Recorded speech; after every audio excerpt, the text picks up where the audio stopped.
créer un prix spécial du jury quand le jury n'arrive pas à se décider. Figurez-vous que cette année, le jury ne réussissait vraiment pas à se décider. Il y a un ex-aequo.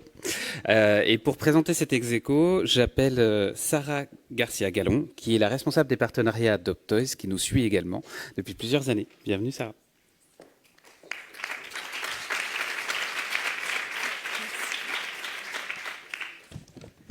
Bon, bonjour à tout le monde. Bonjour aussi à ceux qui nous suivent depuis le Facebook Live. Donc, félicitations pour cette mise en valeur de la cérémonie aussi en digital. Donc, toute l'équipe Optoys que je représente aujourd'hui, on est ravis de participer encore une année ici à la cérémonie des Giraffe Awards.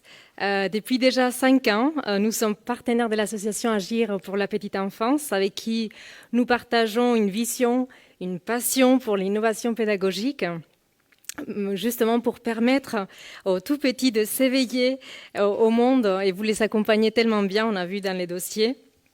Et au quotidien chez Optoys, cet accompagnement, notre contribution, nous la faisons en sélectionnant des jouets. Vous savez, dans les petits sacs aussi, les gagnants, vous savez, une petite surprise. Et ces jouets qui sont ergonomiques, qui sont ouverts, qui laissent cet espace à l'exploration pour que le petit avion puisse aller un peu loin, qui respectent le rythme de l'enfant et qui offrent la possibilité vraiment de déployer tout son potentiel. Ce sont des jouets pour tous, parce que c'est la vision de Brian et Véronique Torres, les fondateurs d'Optoys, de vraiment essayer de faire des jeux inclusifs et apporter la vision pour une société plus inclusive. Et pour cette 8e édition, j'ai eu la chance de faire partie du jury. On a passé une journée de travail très intense avec des dossiers qui m'ont surpris du niveau. Donc bravo à tous, aussi à ceux qui nous regardent sur Facebook. Et il y a une drôle d'histoire qui a retenu l'attention du jury. Qui s'est démarqué pour sa démarche multisensorielle, qui a su adapter les histoires à tous les petits, aussi à ceux qui sont en situation de handicap. Et on a bien vu qu'ils ont réussi à faire vivre pleinement cette histoire. Donc je suis honorée de donner le prix du jury à l'Institut des jeunes aveugles de Lille pour son projet Les histoires sensationnelles. Bravo à toute l'équipe.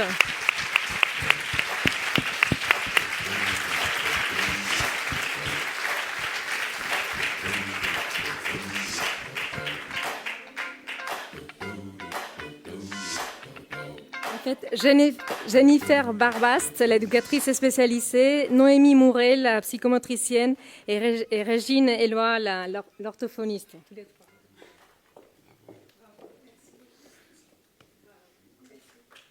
Bravo.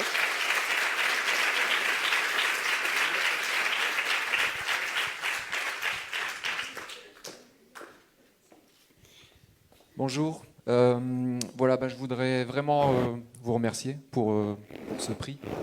C'est notre première participation. On n'est pas déçus du voyage. C'est vraiment, en tant que moi, responsable du service, une grande reconnaissance de l'équipe. C'est toute la fierté que j'ai à animer cette équipe. On accompagne une vingtaine d'enfants de 0 à 6 ans sur tout le département du Nord et du Pas-de-Calais. Et je voudrais passer un grand merci à Régine, l'orthophoniste, qui n'a pas pu venir, et ainsi que Noémie, qui a participé activement au projet.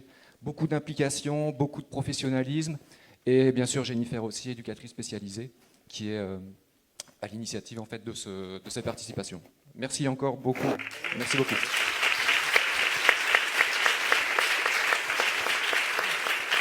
Alors, merci beaucoup. Je suis désolée, j'ai la voix cassée, hein, c'est la voix des girafes. Oui, c'était notre première participation avec une idée un peu folle de ma part.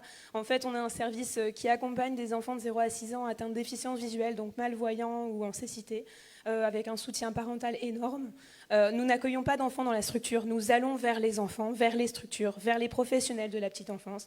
Et voilà, on a vraiment à cœur de travailler avec tous les professionnels des établissements, toutes les assistantes maternelles, parce que c'est aussi grâce à elles qu'on arrive à répondre aux besoins de ces enfants. J'ai vraiment à cœur que les équipes de la petite enfance et les équipes spécialisées, il est vraiment nécessaire qu'on travaille tous ensemble. Et c'est vraiment très riche de tous vous rencontrer et d'échanger et de se creuser la tête. Donc là, on voulait vraiment faire valoir toutes ces équipes qui ont des politiques inclusives dans leurs établissements, de proposer aux petits qu'on suit de montrer leur univers multisensoriel à leurs camarades de crèche. Les parents ont été très touchés aussi de notre démarche parce que c'est leur première socialisation. Ils ont toujours très peur du regard du camarade, des questions des camarades, est-ce qu'il sera rejeté. Et les parents aussi ont été très touchés. Donc il y a eu 2 histoires. Une histoire qui était pour un enfant notamment malvoyant, donc un panneau à éléments mobiles éclairé par une lampe UV pour que tous les enfants puissent le voir, même nos petits loulous. Et il y avait aussi une totale immersion, donc un parcours sensorimoteur, où vraiment l'enfant était dans l'histoire, complètement. On a laissé les enfants explorer comme ils le souhaitaient, même si on les guidait avec une lumière à lampe UV aussi. Mais voilà, on leur laissait libre cours à leurs souhaits, à leur façon d'explorer. Et on s'est rendu compte que nos enfants, qu'on suit régulièrement, en fait, ils étaient extrêmement à l'aise parce que c'est leur univers, c'est leur façon de découvrir leur environnement. Donc merci aux 4 crèches qui nous ont accueillis parce qu'elles ont été exceptionnelles et elles se sont organisées les groupes, elles ont fait de la place aussi pour qu'on vienne avec tout notre matériel parce qu'on était quand même encombrante. Donc merci à la Fée des Bois People and Baby de Marc-en-Barœul, merci au multi-accueil de la maison de quartier du Vieux-Lille, merci à l'espace petite enfance de Capelle-la-Grande et merci à la crèche municipale Les Marmots de Fèche-Tuminil parce que vraiment elles ont été exceptionnelles et merci à tous les professionnels de la petite enfance de nous accueillir et de travailler avec nous parce que je pense que c'est essentiel pour la société encore plus inclusive de demain. Merci beaucoup.